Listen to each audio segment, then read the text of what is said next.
तो आज अपनी चर्चा रहेगी 9 तत्वों पर सावध्य और निर्वध्य की चर्चा। सावध्य मतलब और निर्वध्य मतलब पाप रहित प्रवृत्ति है। तो अब जीव है वह सावध्य है या निर्वध्य है? जैसे पाप प्रवृत्ति भी प्रवृत्ति निर्वध्य और प्रवृत्ति सावध्य। ठीक है। और अजीव पुण्य पाप और बन सावध्य है कि निर्वध्य? हाँ, अजीव कोई क्रिया नहीं करता है। तो अजीव जब कोई क्रिया ही नहीं करता है तो न तो वो पाप की क्रिया होगी, न जैसे पेन है ये अजीव है। तो ये अपने आप में स्वतंत्र नहीं है। इसके द्वारा आप किसी को मार सकते हो लेकिन ये स्वयं किसी को नहीं मारता है। इसलिए ये पापकारी प्रवृत्ति करता नहीं है तो सावध्य नहीं है। और ये पाप रहित कोई प्रवृत्ति सामायिक भी नहीं कर सकता है, तपस्या भी नहीं कर सकता है, त्याग प्रत्याचार भी नहीं कर सकता है, तो निर्वध्य क्रिया भी है नहीं कर सकता है। इसलिए अजीव जो भी है वह सावध्य निर्वध्य दोनों नहीं है। पुण्य और पाप वह भी अजीव है, पुद्गल है, तो पुद्गल कुछ भी नहीं करेगा। बंध भी क्या है? शुभ अशुभ कर्मों की बंधन की अवस्था है, वो भी पुद्गलों की अवस्था है, तो वह भी कुछ करने वाला नहीं है। और आश्रव, आश्रव क्या है? आश्रव सावध्य निर्वध्य कैसे?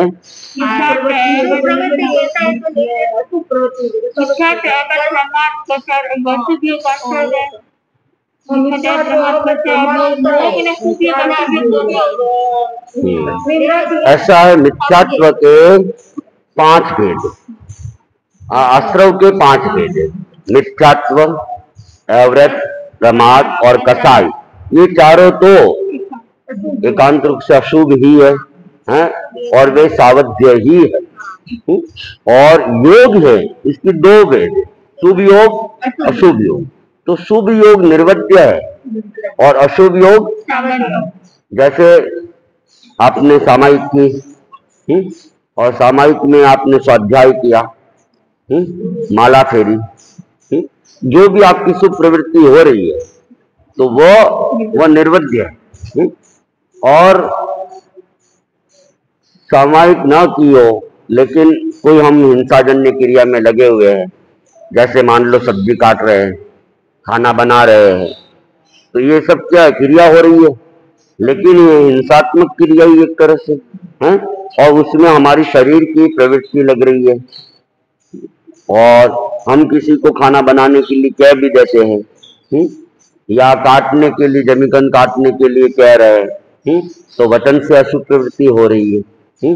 या हम सोच रहे हैं मान लो कि आज रात क्या बनाना है, तो वो जो हिंसात्मक प्रवृत्ति का चिंतन है वह सारी अशुभ प्रवृत्ति है, अशुभ योग है। तो अशुभ योग है तो वह सावध्य है। तो आश्रव सावध्य और निर्वध्य 2 ही है।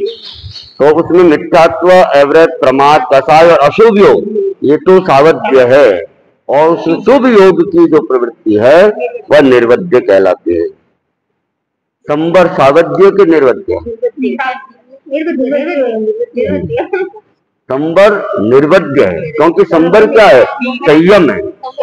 संबर है, त्याग की प्रवृत्ति है, कर्मों के आने को रोकना है। तो जो कर्मों के आने को रोकना है हमारी आध्यात्मिक प्रवृत्ति है, त्यागमय प्रवृत्ति है, संयममय प्रवृत्ति है, तो वह एकांत रूप से निर्वध्य है, पाप रहित प्रवृत्ति है वो। और निर्जरा क्या है? निर्वध्य है क्योंकि निर्जरा में क्या होता है कि हम निर्जरा के 12 भेद जो है अनशन आदि, उनके द्वारा जो पूर्व में लगे हुए कर्म हैं उनकी सफाई करते हैं, उनको झाड़ते हैं, उनको दूर करते हैं और आत्मा को क्या करते हैं? उज्जवल करते हैं। तो इसलिए वह भी अपने आप में निर्वध्य है। और मोक्ष क्या है? मोक्ष तो क्या है? जो समस्त कर्मों से मुक्त आत्मा है वह मोक्ष है। तो वहां तो कोई पापकारी प्रवृत्ति हो ही नहीं रही है, किसी भी प्रकार की कोई प्रवृत्ति नहीं हो रही है क्योंकि वो पहले ही मोक्ष जाने से पहले ही अयोगी हो जाता है, चौदहवां गुण स्थान कौन सा है? अयोगी गुण स्थान है। तो योग की सारी प्रवृत्ति ही खत्म कर दी, और अशुभ प्रवृत्ति तो उन्होंने पहले ही खत्म कर दी थी, है ना। अशुभ प्रवृत्ति तो हाँ छठे गुण स्थान तक ही रहती है वैसे भी, है? आगे तो फिर अप्रमाद की स्थिति में आ जाते हैं। तो ये 9 तत्व के ऊपर सावध्य निर्वध्य की चर्चा है। अब धर्मास्तिका ही सावध्य के निर्वध्य? दोनों नहीं है। अजीब है, अजीब है, अजीब है धर्मास्तिका। अजीब है, जीव है, जीव की चलने में काम सहयोग करता है, फिर अजीब है, ऐसा कैसे?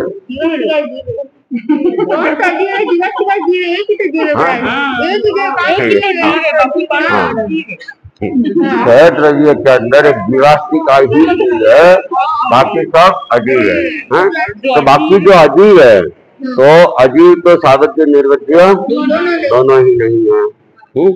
और जीवास्तिकाई दोनों ही है, सावध्य भी है। उनकी शुभ प्रवृत्ति तो निर्वध्य और अशुभ प्रवृत्ति और मिथ्यात्व, अवरत, प्रमाद, कषाय, ये जो भी प्रवृत्ति हो रही है वो सब क्या है? सावध्य तो निर्वध्य सावध्य। फिर 9 तत्व पर आज्ञा और अनाज्ञा की चर्चा। तो आज्ञा का मतलब हाँ, जो वीतराग वाणी है, भगवान की जो आज्ञा है, भगवान ने जिसे करने की स्वीकृति दी है वह आज्ञा, और जिसे भगवान ने कहा कि ऐसा नहीं करना चाहिए और वो करते हैं तो वो अनाज्ञा है।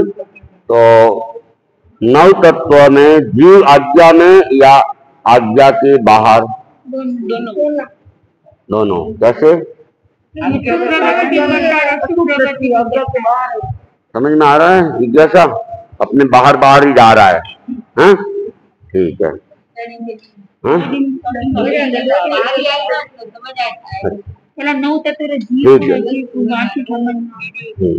तो जीव आज्ञा और आज्ञा के दोनों ही है, क्योंकि जीव की शुभ परिणति आज्ञा में और अशुभ परिणति आज्ञा के बाहर।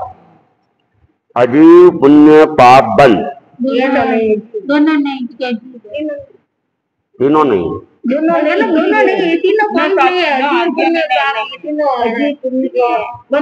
और बंध। अजीव, पुण्य, पाप और बंध आज्ञा में या आज्ञा के बाहर दोनों ही नहीं है, क्योंकि हाँ अजीव है इसलिए वे तो कुछ करते ही नहीं है। और आश्रय दोनों हैं।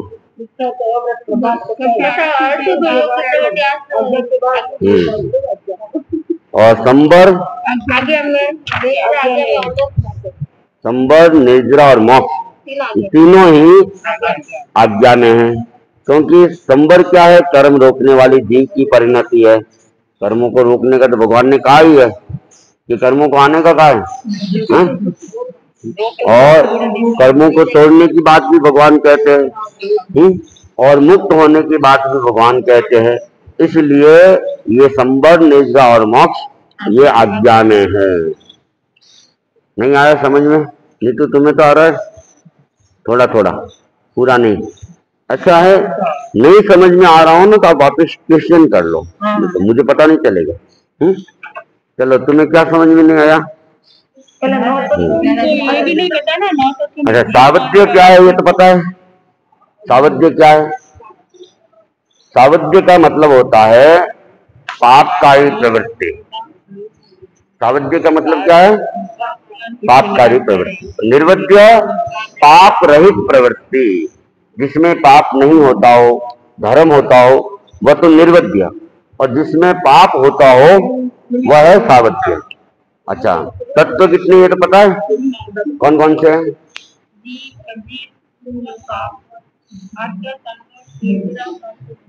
बंधन मोक्ष। तो अब पहले अपनी जो सावध्य निर्वध्य की चर्चा चली थी ना, तो जीव सावध्य और निर्वध्य दोनों ही है।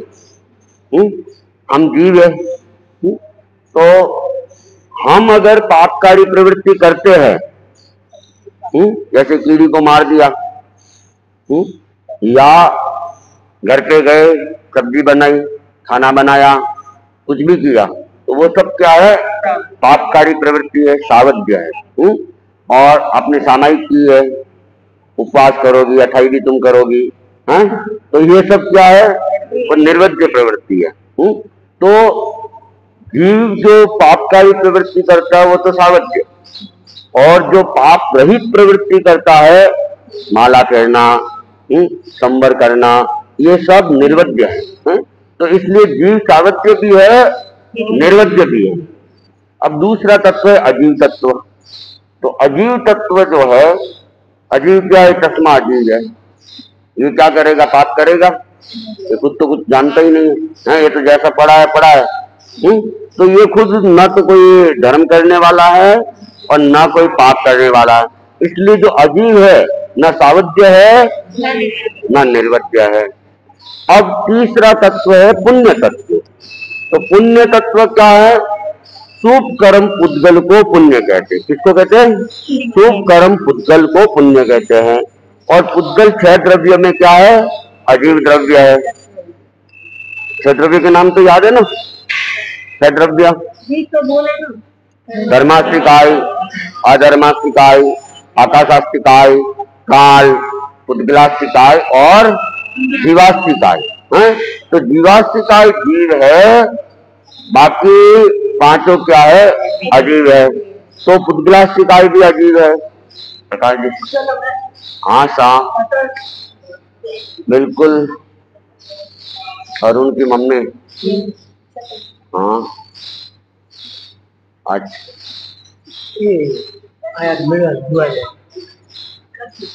निमिचंद जी के, अच्छा पार्स में, ठीक है। टेंट वाले,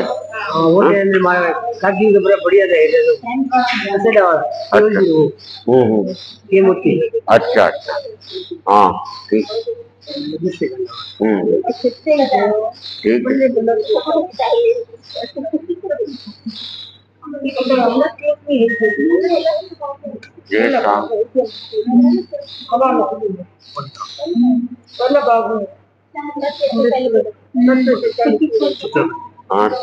आप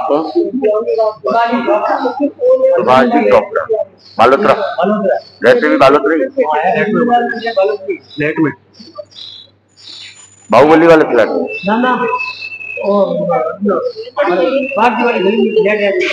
अच्छा हाँ ठीक है। अंकिता के पापा हो यहाँ, एक बेटी यहाँ है, बोकड़िया थे। हाँ नहीं, उसने ही बताया था कि मैं अंकिता की बहन। नीचे ही आपका तो फर्स्ट फ्लोर में है। आना था लेकिन आना हुआ नहीं था, ठीक है। हाँ, तो पुण्य जो है, पुण्य किसको कहते हैं? शुभ कर्म पुद्गल को कहते हैं। और पुद्गल क्या है? अजीव है। तो अजीव तो पापकारी प्रवृत्ति करता नहीं है, इसलिए वह भी सावध्य निर्वज्य दोनों नहीं है।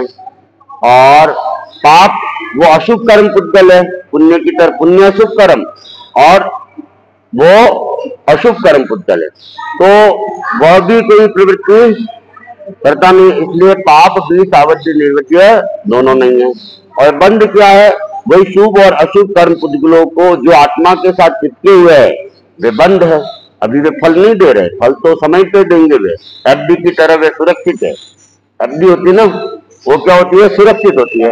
तो वो जब टाइम आता है तब वो अपना ब्याज वगैरह सब दे देता है।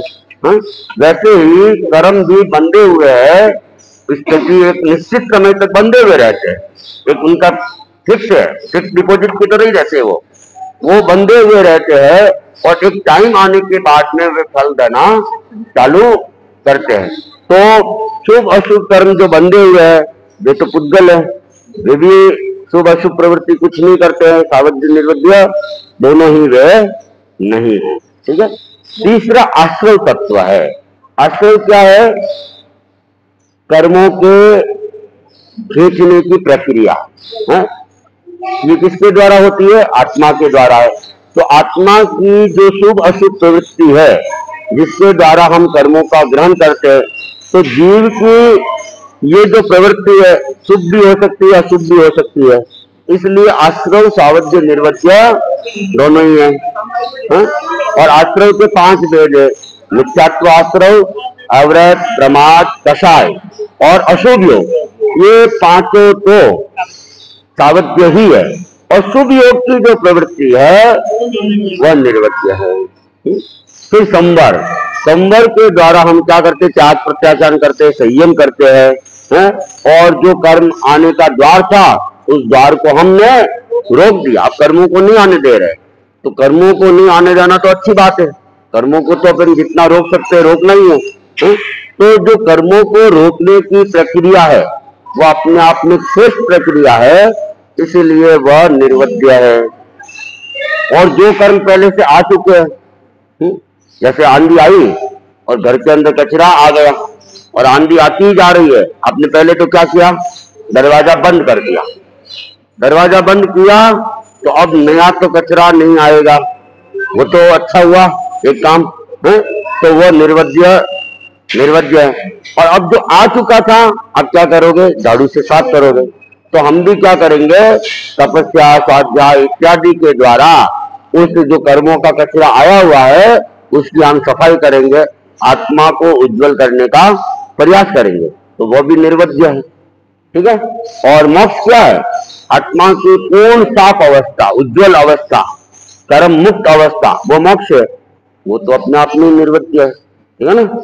आया कुछ और अब वैसे ही आज्ञा और आज्ञा के बाहर, तो जो पापकारी प्रवृत्ति की तो भगवान ने आज्ञा दे रखी है।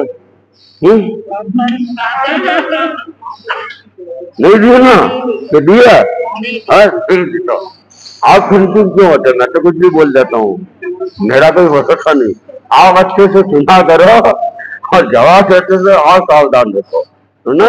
तो पापकारी प्रवृत्ति की भगवान ने आज्ञा, इसकी धर्म करने की आज्ञा दे रखी है, अच्छे काम की आज्ञा दे रखी है। तो 9 तत्वों में जीव है, जीव जो अच्छे काम करता है वो भगवान की आज्ञा में, और जो पापकारी प्रवृत्ति करता है भगवान ने जो नहीं कहा है वो करता है, वो अनाज्ञा में। तो दोनों ही काम करता है।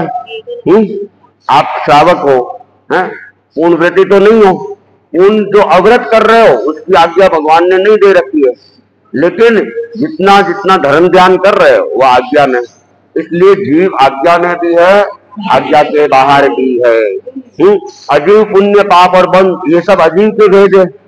अजीव, पुण्य, पाप और बंध ये अजीव के भेद है, इसलिए ये आज्ञा में भी नहीं और आज्ञा के बाहर भी नहीं, दोनों ही नहीं है। और आश्रव में मिथ्यात्व, अव्रत, प्रमाद, कषाय और अशुभ योग ये आज्ञा के बाहर, और शुभ योग जो है वो आज्ञा के अंदर है। और संवर, निर्जरा और मोक्ष ये भगवान की आज्ञा के अंदर है। ठीक है ना? आया समझ में? तो ये आज्ञा और आज्ञा के बाहर वाला भी हो गया है। और कुछ नहीं समझ में आया तो पूछ लो।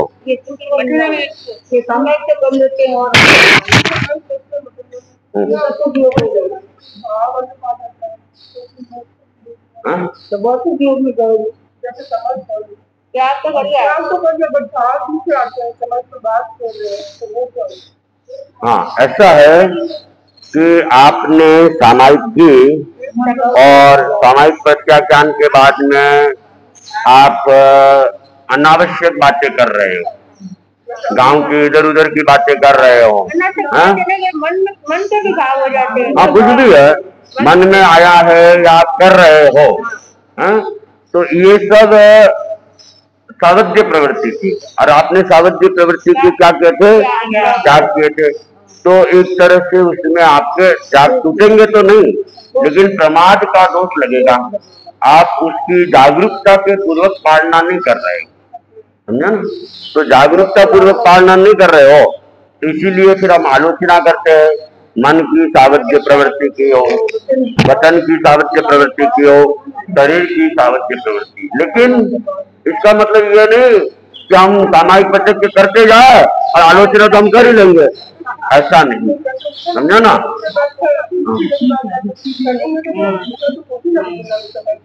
नहीं, अगर आप देख के चल रहे हो तो इंसानी हो, जागरूकता से चल रहे हो, जागरूकता से चल रहे हो और कोई जीव नहीं मरा है तो हिंसा नहीं है।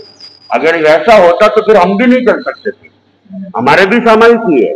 लेकिन चलते समय जागरूकता रखे, देख ले कोई कीड़ी नहीं है, कोई हरियाली बीच में गिरी हुई तो नहीं है, कोई कच्चा पानी गिरा हुआ तो नहीं है, उसको हमने देख लिया। जागरूकता से चलते हैं और जागरूकता से चलते हैं, जागरूकता से चलते हैं और चलते चलते भी अगर मान लो कोई मर जाता है तो उतनी बड़ी इंसान नहीं लगती, क्योंकि जागरूक तो था। लेकिन अब फिर भी तो दोष तो लगेगा, पाप तो लगेगा, लेकिन पाप तीव्र नहीं लगेगा। और हमने जागरूकता नहीं रखी, चल रहे और हिंसा नहीं भी हुई तब भी पाप लगे, क्योंकि हमारी जागरूकता उस समय नहीं थी। चलने की क्रिया में हमने जागरूकता का प्रयोग नहीं किया, तो वो प्रमाण।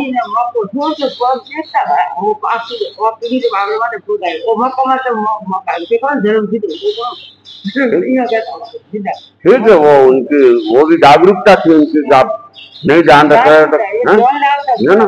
तो अगर हमने सामायिक की है, उसके बाद हम किसी की निंदा कर रहे हैं या किसी के बारे में बुरा विचार कर रहे हैं, या बस अपने को 48 मिनट तो बैठ नहीं है, लेकिन अब क्या करेंगे, माला करने का भी मन नहीं है, किताब पढ़ने का भी मन नहीं है, बस इधर उधर की बातें कर लेते टाइम पास हो जाएगा, या अखबार देख लेते टाइम पास हो जाएगा।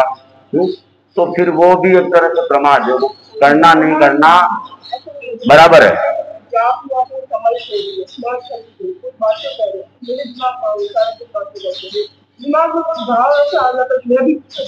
तो वो बिल्कुल मानेंगे, तो आपका दृष्टिकोण ठीक नहीं है। अगला तो गलती कर रहा है, लेकिन हमारी सोच उनकी गलती की तरफ जा रही है। हाँ, वो ठीक है, नहीं वो भावधारा तो अच्छी है, हाँ वो अच्छी है, लेकिन कौन क्या कर रहा है, वो ये कर रहा है, वो ये कर रहा है, वो ये कर रहा है, ये सोच अगर हमारी है तो वो हम भी गलत है, हैं? कि हम उनकी अच्छाइयों को भी तो देख सकते थे, ढूंढने की कोशिश करते, हमने कमियों को ढूंढने की कोशिश की है, तो इसलिए हमारा या तो उसने चिंतन मनन करे नहीं, वो ठीक है, हाँ वो ये इसका धीरे धीरे जैसे जैसे अभ्यास करेंगे ना, मिथ्या में विक्रम बोल दिया कि मुझे नहीं सोचना चाहिए था, तो ये भावधारा वाकई निद्रा का कारण है कि क्यों मैंने उनके बारे में ऐसा सोचा, तो मिथ्या में विक्रम हमें थामना है, ये बोल दिया भाई कि मुझे ऐसा नहीं सोचना चाहिए था, तो ये वापिस निद्रा का कारण बन जाएगा, है ना। ठीक है, तो एक बार मैं हाँ